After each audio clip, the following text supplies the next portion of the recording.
बहुत सारे बच्चे इंग्लिश ग्रामर के बहुत सारे चैप्टर को देखकर नहीं पढ़ते हैं। सोचते हैं कि बहुत बड़ा ग्रामर है, लेकिन ऐसा नहीं है दोस्तों। अगर आप इसे छोड़ देंगे तो आपका बहुत सारा क्वेश्चन छूट जाएगा, क्योंकि इंग्लिश ग्रामर से ही सबसे ज्यादा ऑब्जेक्टिव हमारे बोर्ड एग्जाम में पूछा जाता है।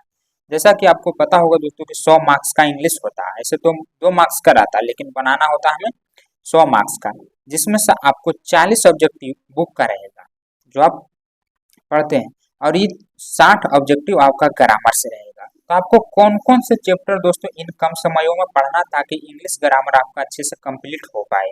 आखिर किस चैप्टर से सबसे ज्यादा ऑब्जेक्टिव हमारे बोर्ड एग्जाम में आता है, तो उन्हीं चैप्टरों का मैं दोस्तों यहाँ पर नाम बताने वाला हूँ और प्रूफ भी दिखाऊंगा कि सबसे ज्यादा ऑब्जेक्टिव किस ईयर में किस चैप्टर से पूछा गया। शुरू करते हैं। सबसे पहले दोस्तों जो मैं चैप्टर का नाम बताऊंगा उसे आप नोट करते चलेंगे। जब आप लिख कर रखेंगे दोस्तों तो आपके माइंड में सेट हो जाएगा कि हाँ, हमें एग्जाम से पहले इतना चैप्टर को क्लियर कर लेते हैं। बस 5 से 6 चैप्टर है दोस्तों, अगर आप इतना अच्छे से क्लियर कर लेते हैं तो 60 गो में से मात्र 40 गो इसी 5 चैप्टर से पूछा जाता है।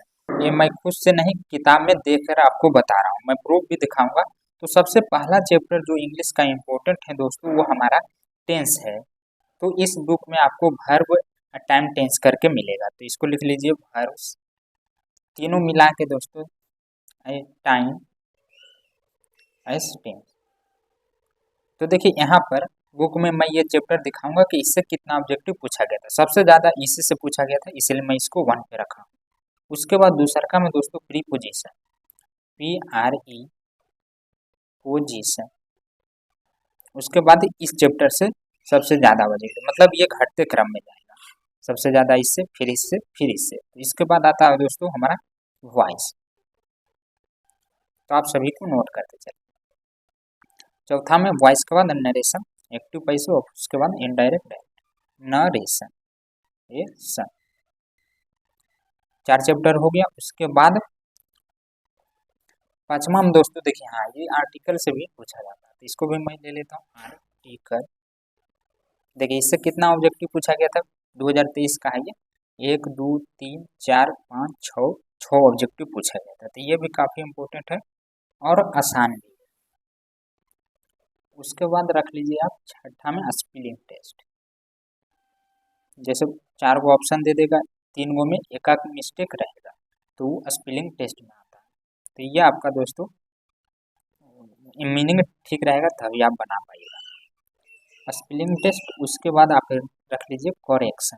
इससे भी दोस्तों मैं छाट कर लाया हूँ कि किस चैप्टर से सबसे ज़्यादा पूछा गया था। करेक्शन मतलब गलत सेंटेंस को आपको सही सेंटेंस को आपको चुनना, सेंटेंस। तो ये 7 चैप्टर को मैंने लिखवाया दोस्तों। अगर आप 6 चैप्टर को भी कर लेते हैं तो आपका 40 ऑब्जेक्टिव कवर हो जाएगा। इसके बाद अगर आपको टाइम मिलता है तो आप पढ़ लीजिएगा दोस्तों विलोम पर्यायवाची।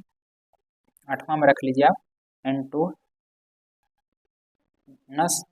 ये होता है YMS, और इसके बाद ये विलोम अपर्याय सेंटोनस। इसका हिंदी क्या होता है, विलोम शब्द, और इसका होता है पर्याय वाची शब्द। तो ये दोनों भी अगर आप पढ़ लेते हैं इसे, तो ये आपको याद करना पड़ेगा, इसलिए मैं इसको लास्ट में रखा हूँ। ये सब आसान है दोस्तों, इसमें कुछ रटना नहीं पड़ता, सिर्फ कॉन्सेप्ट रहता। ये सभी चैप्टर में क्या रहता, कॉन्सेप्ट रहता है, इसको आप बिना रटे भी पढ़ सकते हैं। तो इन सभी चैप्टरों का नाम नोट कर लीजिए। अब चलिए मैं दिखाता हूँ। तो पहला तो आर्टिकल मैं दिखा दिया हूँ दोस्तों, इसको मैंने 5वां नंबर पे रखा था। और उसके बाद क्या था, पहला में ही मैंने टेंस रखा था। तो देखिए इतना इम्पोर्टेंट क्यों है दोस्तों, जो मैंने पहला में इसे रखा था वर्ब टाइम टेंस। इसमें 3 गो मिला के इधर जितने भी ऑब्जेक्टिव आपको दिख रहा है एक बार आप गिन लीजिएगा दोस्तों, ये सभी क्या है 2023 में पूछा गया था। सबसे ज्यादा ऑब्जेक्टिव इंग्लिश ग्रामर में इसी चैप्टर से आता है, इसलिए मैंने इसे दोस्तों 1 पर रखा था। ये पेज में सारा ऑब्जेक्टिव 2023 का है, तो आप समझ सकते हैं कि यह चैप्टर से कितना ऑब्जेक्टिव आया और कितना इम्पोर्टेंट है। और कुछ ऑब्जेक्टिव इधर भी है, उसके बाद आपको पिछले ईयर का मिल जाएगा, मतलब ये पूरा क्वेश्चन है। उसके बाद मैंने रखा था दोस्तों प्रीपोजिशन को। तो देखिए इससे भी काफी ऑब्जेक्टिव पूछा गया था 2023 में, तो इस बार भी आ सकता है, मतलब जो इम्पोर्टेंट है उससे आता है। तो यहाँ पर आप देख सकते हैं दोस्तों ये सारा ऑब्जेक्टिव 2023 में पूछा गया था। तो एक बार आप गिन लीजिएगा कि कितना ऑब्जेक्टिव पूछा गया था। तो इससे भी काफी क्वेश्चन आता है, तो इसे भी पढ़ना जरूरी है। प्रीपोजिशन हो गया। उसके बाद मैंने बताया था वॉइस, एक्टिव टू वॉइस। तो देखिए इससे भी ज़्यादा तो नहीं, लगभग 4 से 5 ऑब्जेक्टिव आता है। दोनों मिला के दोस्तों नरेशन से भी काफ़ी क्वेश्चन आता है और आसान होता है, थोड़ा बहुत कॉन्सेप्ट होता है, बस वही आपको समझना और आप इसे आसानी से कवर कर सकते हैं वॉइस और नरेशन को। इसमें ज़्यादा रटना नहीं पड़ता, बस कॉन्सेप्ट और कुछ मीनिंग मतलब आगे के पीछे करने पे उलट जाता है, वो आपको इसका उल्टा याद रखना है।